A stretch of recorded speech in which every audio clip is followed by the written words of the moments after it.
Please welcome Liz Winstead. Thank you. Liz Winstead is the co-creator and former head writer of The Daily Show and co-founder of Air America Radio. She's the author of Liz Free or Die, and her latest project is Lady Parts Justice League. Liz, thank you for joining us. Thank you for having me. So I had made a note to myself when I was coming up with what to talk about. I was like, before we dive into everything, I'll just ask like a nice opening question, maybe something based on the news of the day. And then I was like, that's a terrible idea. That doesn't sound like a pleasant way to... Well, the news of the day, it's like the news of the moment. So I don't know when this goes up. Yeah, I haven't looked at Twitter in the last 5 minutes. There'll be 900 other things that will be toppling that. Yeah. And basically just say garbage fire and move on. Yeah. Garbage fire. All right. So with that out of the way, garbage fire. Garbage fire. Now, what is Lady Parts Justice League? Well, it is. We're a nonprofit that is made up of comedians, writers, graphic designers, shooters, editors, and it's a bunch of people that decided there's so much horrible news happening in the landscape of reproductive rights and justice. And when you turn on your television or you talk to other friends who care about this, oftentimes they think they know, and they don't know. They know about 1/3 of what's actually happening. And so we wanted to do two things. We wanted to make videos that expose the politicians and the laws and just the cretins in general who are assaulting the access to reproductive health care. And then the other cool thing we do, which is sort of my favorite thing that we do, is we are a band that is a combination of kind of like, let's call it a USO show and Habitats for Humanity. So actually today we are launching, we're doing a 16-week tour that we're just announcing today. We're going to for 8 weeks, we're going to 16 cities starting June 2nd in the deep South and the Midwest. We'll do a comedy music show, and then we're gonna do outreach to clinics. We're gonna like help build fences, do gardening for them, bring them like food, take them out for drinks, anything to sort of normalize their work and to sort of do an emotional reset on what it means to be a provider. Because I think I started this in 2012 where I just did my own little comedy tour of clinics, and when I talk to providers and maybe the receptionist or even like a nurse, they would say to me, "Thank you for coming here. No one ever comes." And that just struck a chord with me so profoundly that I thought, I don't really have to adjust my life at all. I'm basically just still doing shows, making videos, but I'm horning in on a subject that I care deeply about that I feel like doesn't get enough attention. So that's what it is. That's what we do. That's pretty awesome. Thanks. One of the things you mentioned is gardening, and I actually hadn't heard about this before. Can you talk a little bit about, like, we know what a fence at an abortion clinic would help do. Can you talk about the gardening? But you don't know what a garden at an abortion clinic does? Well, let me tell you, because it does many things. Because it's more than just... And they don't bury the fetuses there, contrary to the news from Breitbart and alternative facts.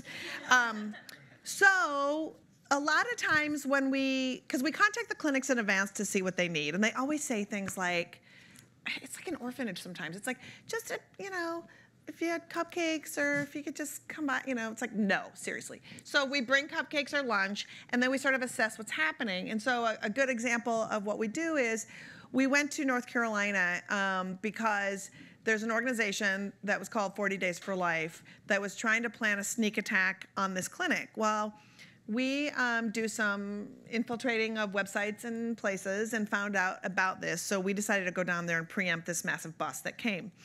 And so protesters oftentimes will stand on property anywhere they can, and the clinic doesn't even see like a hole that could be filled. So we looked at where the protesters were standing and realized, if we just planted a gigantic holly bush, and if you know anything about holly, it's really prickly, that's tall enough, that is just one space that a protester can't stand and scream into the clinic. So we do that. Sometimes it's like when you build a fence, you just have to do some gardening around it. So it can be strategic planting, or it can be, you know what, this is a place people go to the doctor. It should look nice, and it should feel normal. And so our big thing is to bust stigma, get rid of the shame, let doctors feel like they can live in the light, and have the have the staff and people and patients that go feel like they're doing what they are doing, which is accessing one of a panoply of medical services that somebody might need in their lifetime.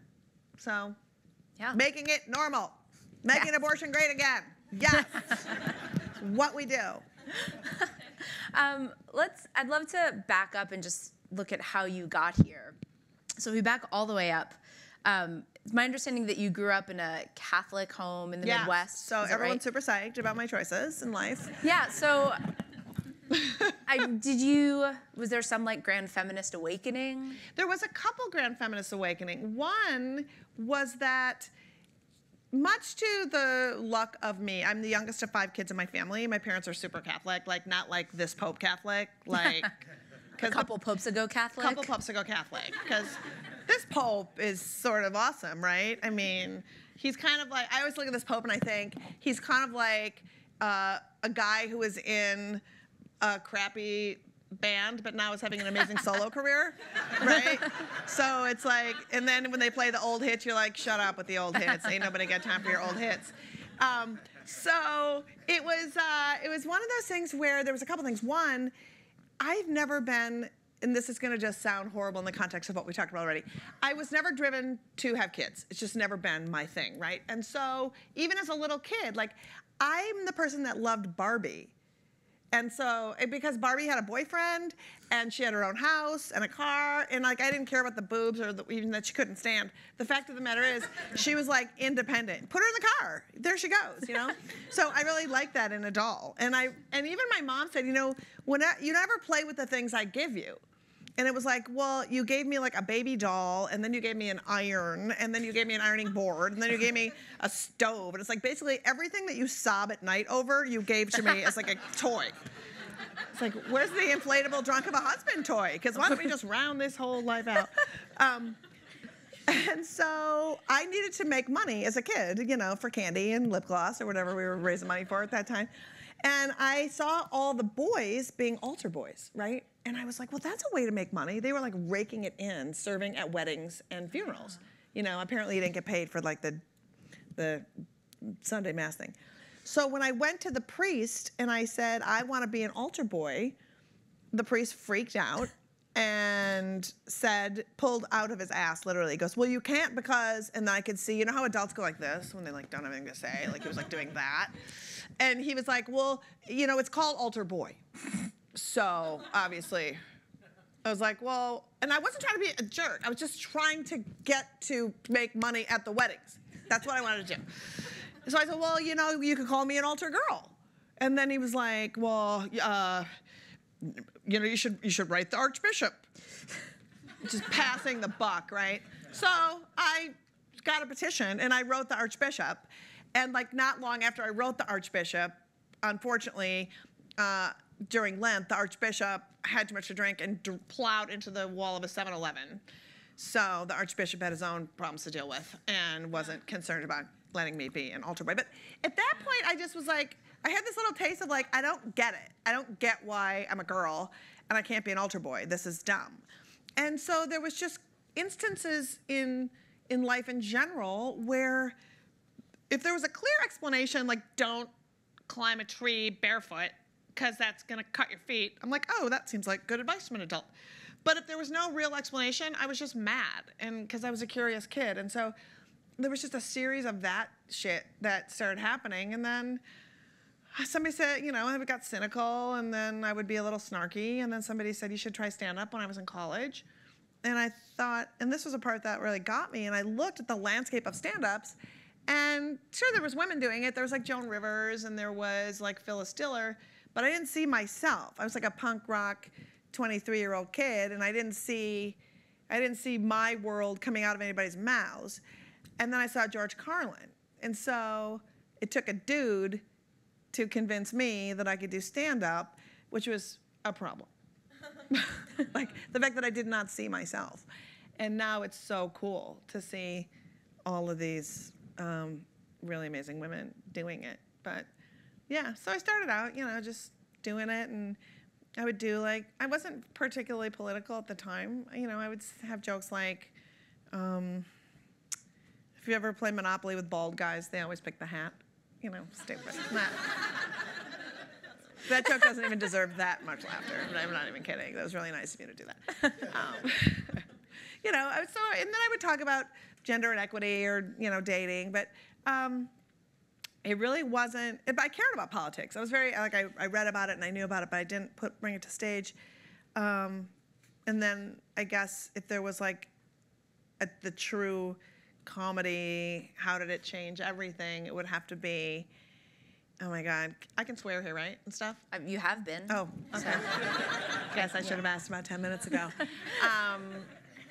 I had moved to New York in 1991, and somebody set me up on a blind date. And do you remember those? It happened? Like, they don't exist now because you just hook up with people you regret later on your phone. But there was a thing, and it was like, it never was, you know, I've got a person for you. Actually, you don't.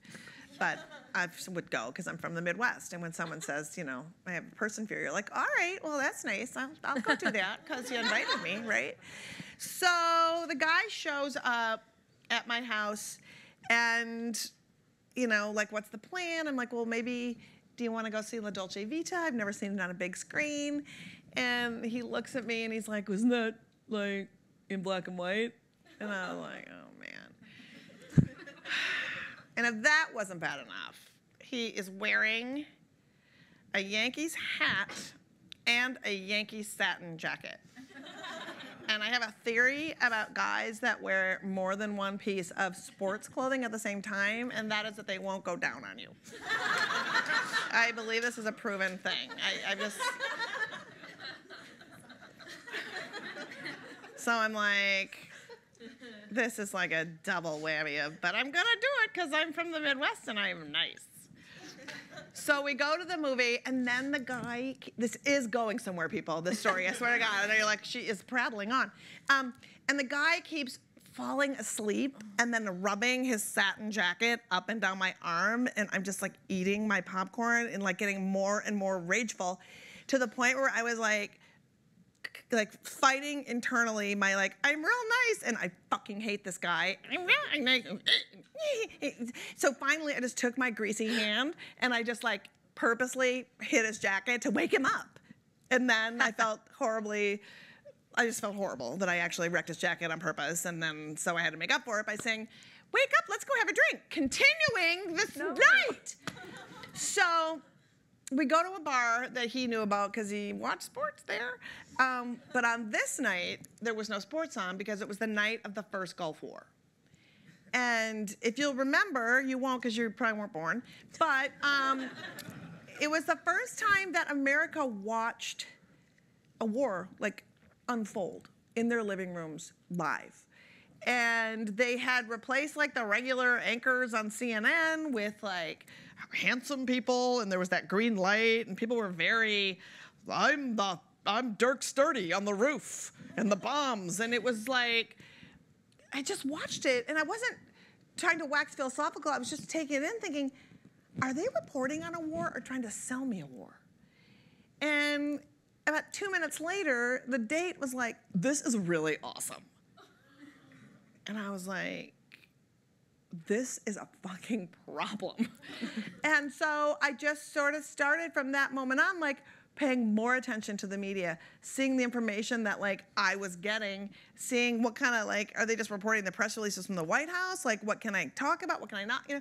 And so my comedy act started changing dramatically, talking a lot about not only America's role in the world, politics in general, but also the media's role in how all that played out. And when I realized as we started getting ourselves into these big manipulative wars that the media was as complicit as any. I mean, literally, when your network is reporting on the news and doing reports about the negotiations of whether or not we're going to go to war, and then when they go to commercial, there's a giant graphic that says, countdown to the war, you're like, are we negotiating?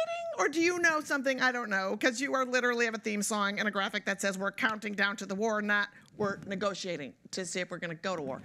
So I did a couple of one-woman shows, and then I was like trying to figure out what I was going to do next, and I worked on Jon Stewart's first talk show, as a producer. And when that got canceled, a small group of that team was asked by our executives who had moved over to Comedy Central if we wanted to launch a show that responded to the world. And I was like, oh my God, are you kidding me? I am like a person who can barely type, and I've never run any show, and all I do is spout off my mouth. But yes, it's kind of my dream. And so The Daily Show was born and created by a whole bunch of people who had a lot of passion for exposing hypocrisy and being funny. And, well, you know, there it is. It's been on the air for 20 years. So it did good. Yeah. Something I'm curious about in your work before The Daily Show, and after, it's, you know, you said that they wanted you guys to create a show that was responding to the news. Yeah. And so you use comedy to talk about politics and world events, but in The Daily Show and your other work, it's also using politics and world events as the fodder for comedy. And also as the fodder for the media. You know, it can't be stressed enough how much the media has played a role through all of this. You know, how much cable news, and as it bloated out more, has been complicit in all of it. So yes. But I think the problem that I faced is that, you know, after we launched The Daily Show, and then I left and I went on to do some other smaller shows. I did one on Oxygen that was like actually a really funny show that was 6 episodes. It was like The Daily Show meets Colbert meets Kathy Lee and whatever those women are. It was like that kind of format. And then we launched Air America Radio. Yeah. And even that, as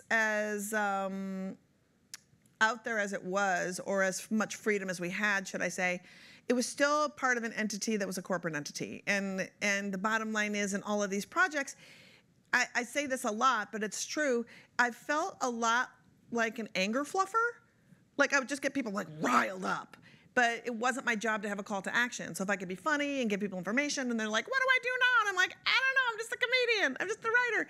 I wanted to be able to give people a place to channel the energy. Yeah. And so that's why I wrote a book. And then after I wrote the book, I decided that I really wanted to take all of the things I care about, comedy, social justice, making a difference through comedy, and actually then hitting the ground and doing tangible work.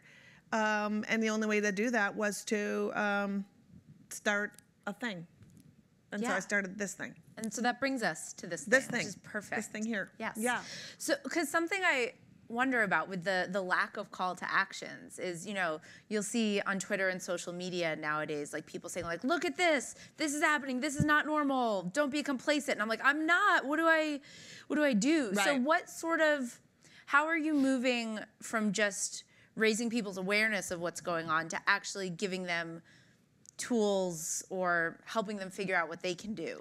Well, I think one of the things that's important for me is figuring out when you sign up to volunteer for us, for example, we ask you how much time you have to give, what your skill set is, and then we can make that work. Also, like for example, in the Women's March, we had an activist fair that we sponsored where we had 15 tables.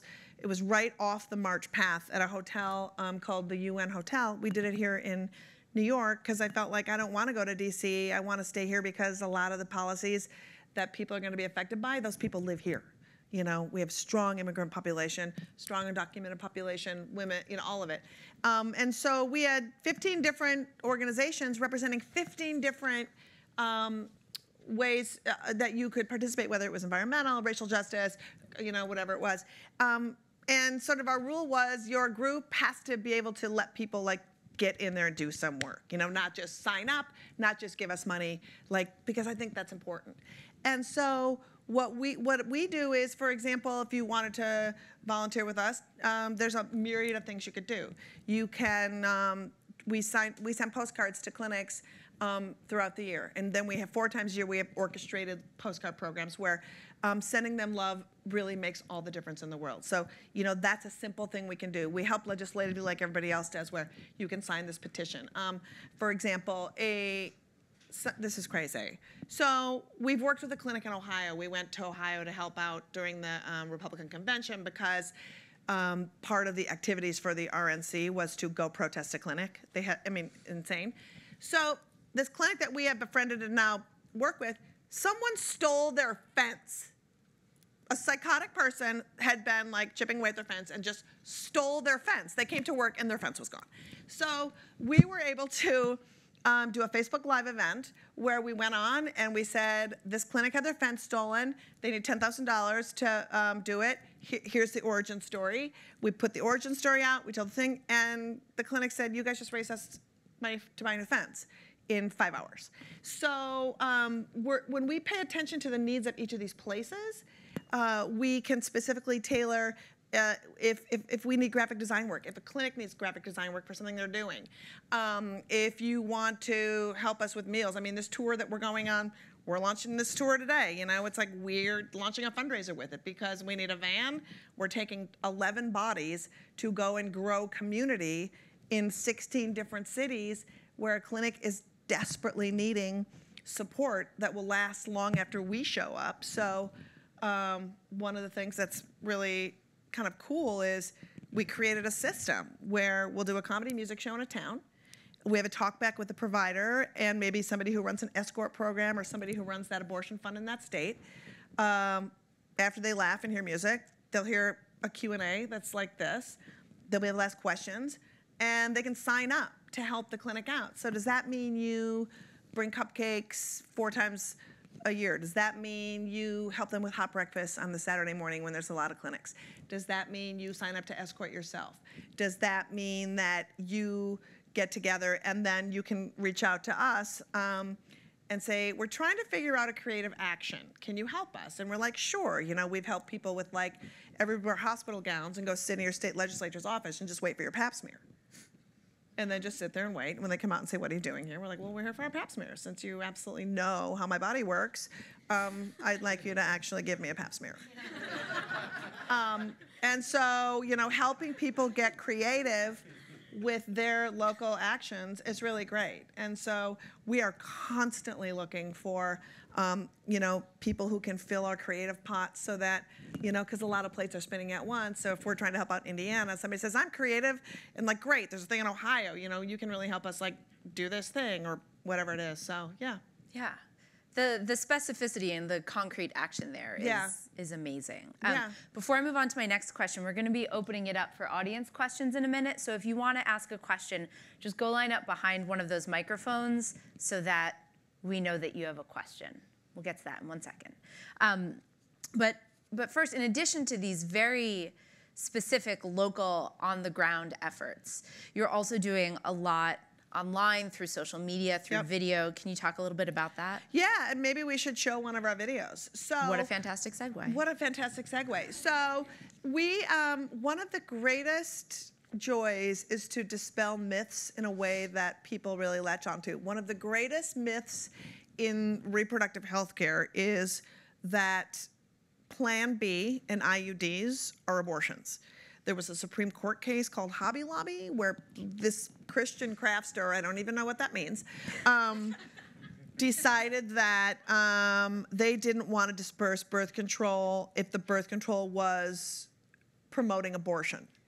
And they listed Plan B on their list. And it's like Plan B does not promote abortion, it stops an egg from actually leaving the egg holder, scientific term, in the first place. So in order to like lay this shit down once and for all, we were like, let's make a video. So we decided to make a cartoon, and we got Leah Delaria from Orange is the New Black to be the voice of Plan B, and we'll just roll the video. Yeah. You'll learn a little something.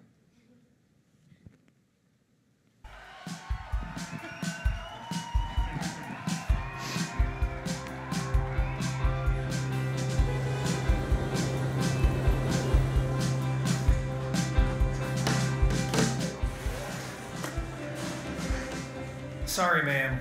I have to get another cashier to sell you Plan B. Why? Because Plan B causes abortion, and I don't have to sell it to you because abortion goes against my religious beliefs. Wait, it's not an abortion, and double wait, a cashier can deny me birth control? You are correct, ma'am. That is actually the law, and I don't like it. Listen up, Mr. Cashier. I'm just a pill, a kind of birth control pill, no matter what they say on Capitol Hill. Well, it's a wrong story they keep telling about me. A strong lie. All I do is block pregnancy. I wish they'd listen what scientists say. So at the end of the day, you can chill, drop some facts, tell the world I'm a pill. Gosh, Pill, preventing an unwanted pregnancy seems so helpful. How'd you get so many enemies?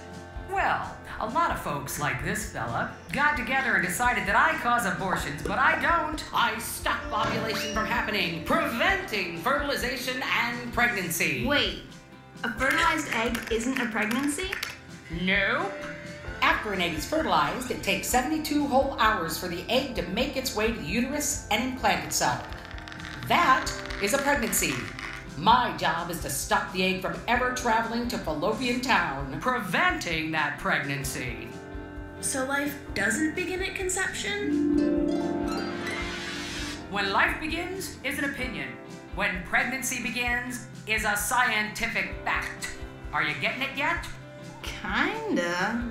Well, think of it like a football game. The quarterback drops back and tosses to the receiver at the 20-yard line. The fertilization happens the second the receiver catches the ball. Now, we all know the rules. The fertilized egg still needs to make it into the end zone before it's a touchdown. But if there is no ball to catch... There can never be a touchdown. Now you're getting it. Doctors say pregnancy doesn't happen until the touchdown.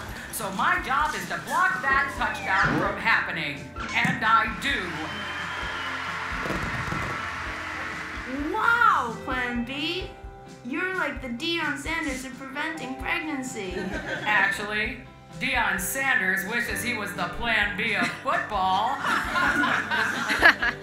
Well, I hope that cleared things up. But just in case it didn't, I'm just a pill, a helpful birth control pill, no matter what they say on Capitol Hill. So now you know my truth. I'm all about prevention. If your condom breaks, I'm here for intervention. Join me, take a stand today. I really hope and I pray that you will drop some facts, tell the world I'm a pill. Wow, Bill. Science is fun. Turns out you prevent more abortions than anyone I know. I'd be happy to sell you to customers. That's right. Prevention's my jam. Bye now. Wait, Pill. Will I ever see you again? Well, let me put it to you this way, kid. I'm always here if you need me, and I'm really safe, so you don't even need a prescription. Even if you're a teenager? Yep, even if you're a teenager. Oh, and just one more thing. I know I'm awesome, but please, always use a condom. Join me, take a stand today. I really hope and I pray that you will drop some facts. Tell the world I'm a pill.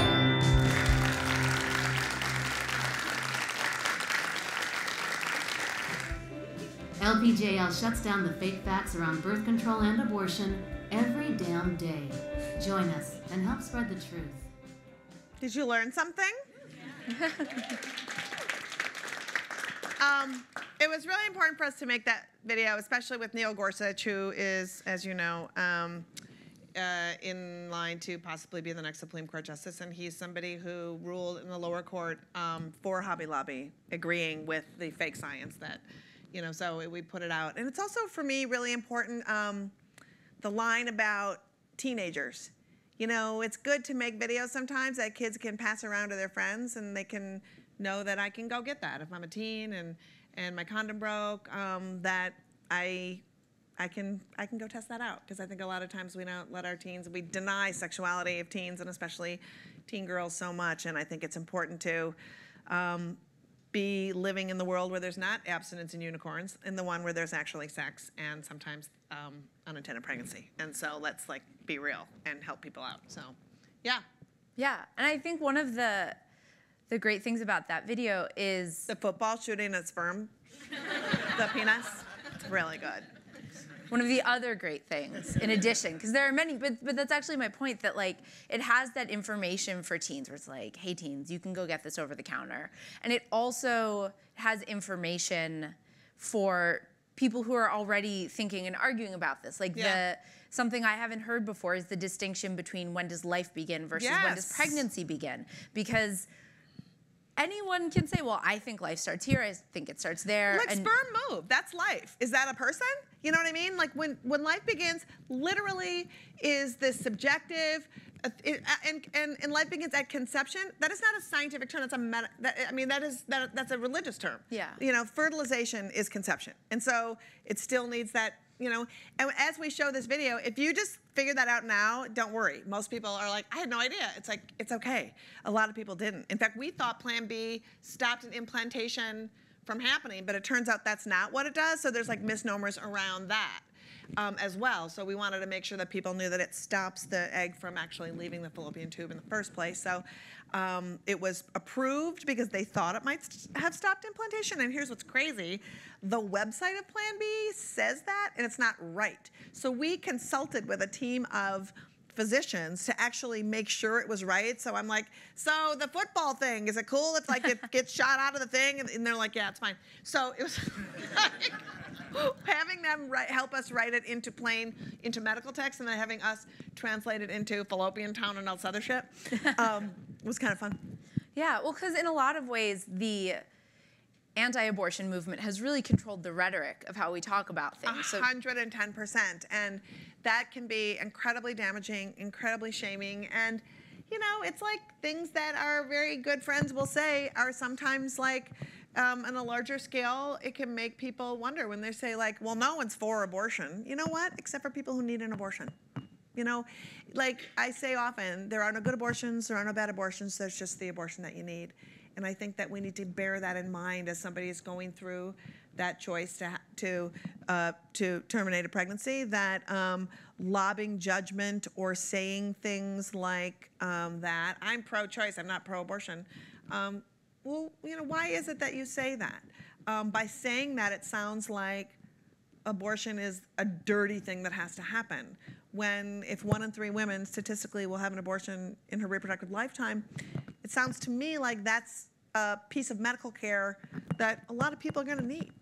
And so for us to put a caveat or a shaming space on that, based on this assault of disinformation medically, we need to examine that as people who are advocates for, you know, full autonomy. And if you believe that women's rights are human rights, one of the first rights that we should all be defending is how and if and when you want to have kids, and that make sure you have full autonomy over your body. That's what I believe. I just entirely lost my train of thought. Because you're thinking about that penis shooting out that football. It's very distracting. I know, it's true.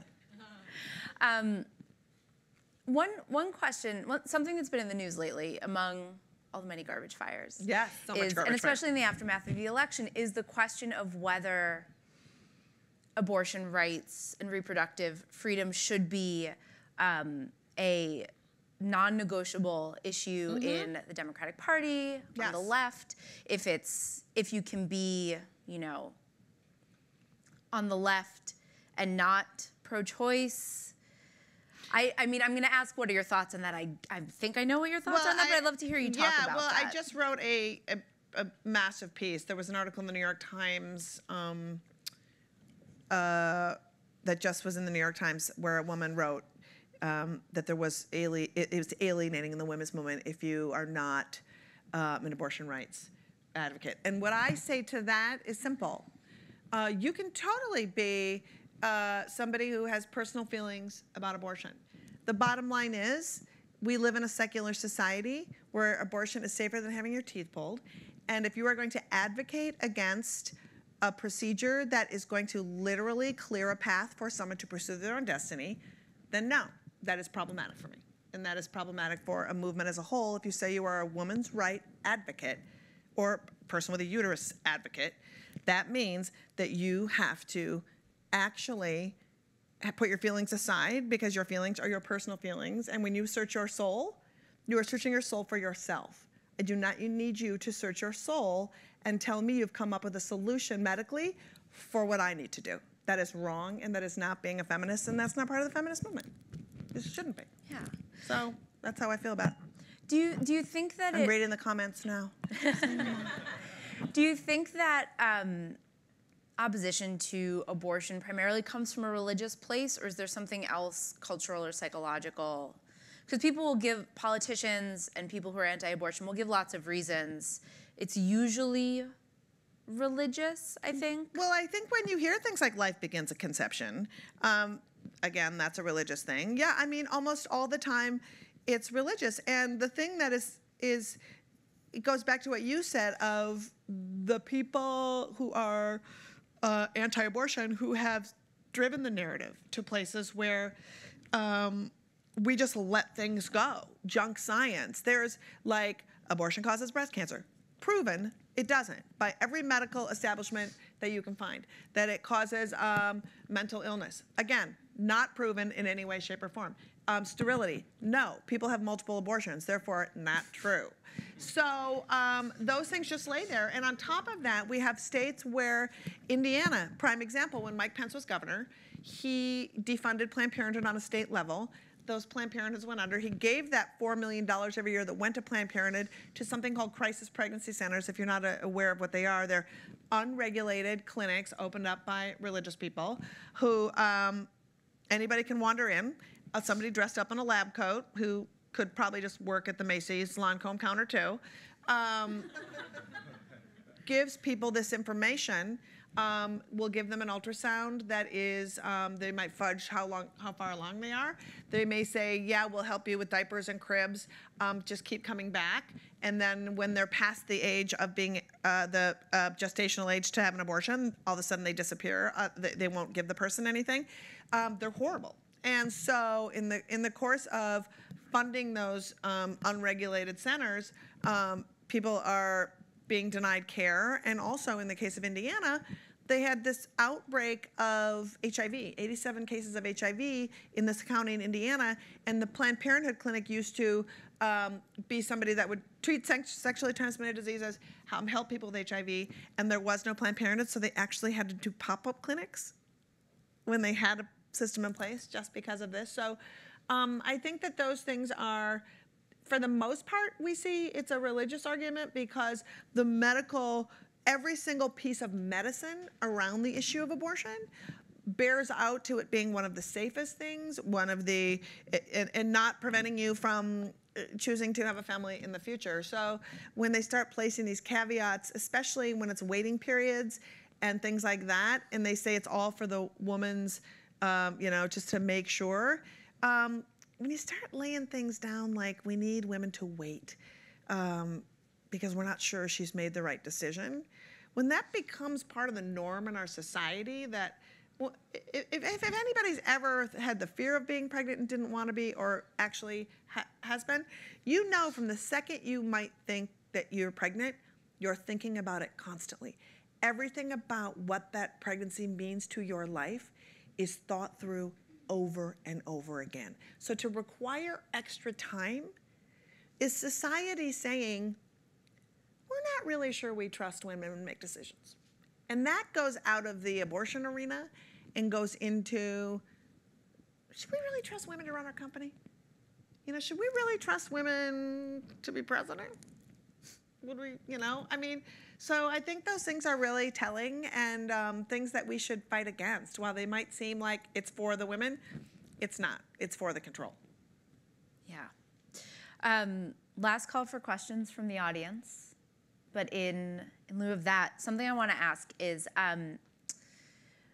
on the Lady Parts Justice League website, you have a video page with a video for every state in the country. That's on the Lady Parts Justice page. Okay. Not the league page. We have two organizations. Okay. One is a They have 501c4, very which is similar political. names. Yes. Gotcha. It's sort of like Planned Parenthood and Planned Parenthood Action. Yes. Right? One deals with healthcare, outreach, education, still swearing and being fun. That pill video was outreach education.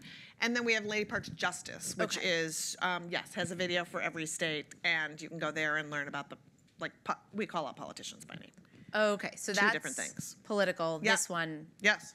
Yes. informational, educational. Yes. Yes. So our big tour is through the Lady Parks Justice League. Gotcha. Because we can hit the road, do outreach, roll up our sleeves, do it. Yes. Go to the Lady Parks Justice League website, Yes. donate to the tour. It's Well, awesome. something And I- see where we are. Come visit us. We're in 16 cities. You probably live in one of them. Something I wanted to ask for the people in the audience here who are in New York. We usually think of in New York, we've got things pretty good, nice blue state, lots Yeah. of. But what It's challenge? not, but okay, it's not. Yeah. So what should people be aware of So here? in New York State, funnily enough, we have not changed our abortion law since 1970. We have pre-Roe v. Wade abortion laws in our state. And while it feels like it's blue and it's great here, and in the city, abortion access is pretty accessible.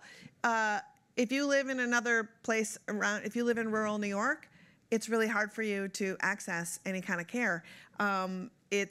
Abortion laws were set in the criminal code.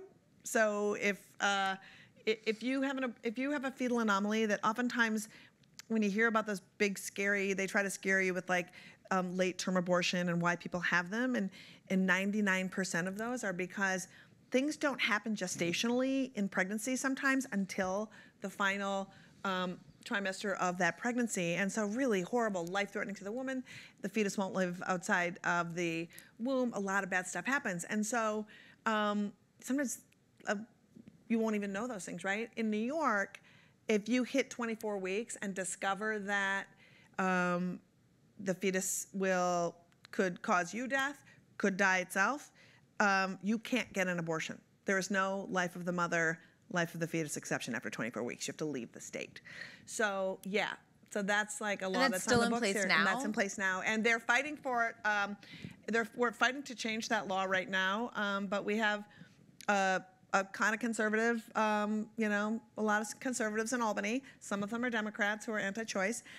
So they won't update these simple laws that could be fixed and, add logical exceptions so people don't die. I don't know. Yeah. Seems smart. Just not dying. Not seems like a dying good thing. seems like living seems like a good alternative to not dying. I don't know. I'm for that part. Yeah. Yeah. All right. Well, Liz, thank you so much. Thank you. It was really great. Thanks for Yeah. having me. Thank you.